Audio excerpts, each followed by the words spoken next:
Alo. Bular da yaxshiroqmi? O'zing qaraysan, zo'rsami? Yaxshi. Aya bilaman, ertan Sa'di Muhammad Bobur bir shoir bor edi-ku, maktabda o'quvchi. Ha, shuni tug'ilgan kunimi?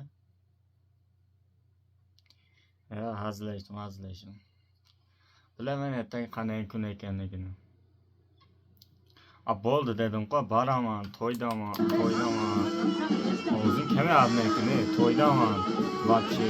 Aytyapman, boraman, nimaga tushunmaysan? To'yda taylab bormayman-ku axir. Kelma-ku menga qarab turibdi.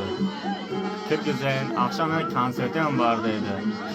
Ertaga yana xuddi Gulistonga to'yga borishim kerak. Ondan keyin Qumsangil borishim kerak. Ondan keyin Ko'lab tarafga borishim kerak. Ta 23 fevralgacha to'y ekan-da. 23 fevral kun boraman, mayli.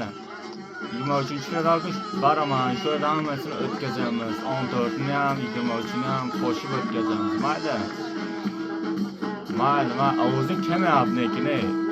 Hayır, uyda bo'lsang, mayli, uyda ishing bo'lsa qilaver. Mayli, ovozing kelyapti. Allo, mayli, WhatsAppdan chiq. Mayli, sigaring yo'qmi cho'tan? Davay, mayli. 14-fevral, qanday 14 yana? Eski ham-ki.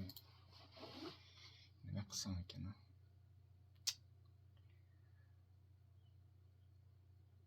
Qishloqqa borsammi yoki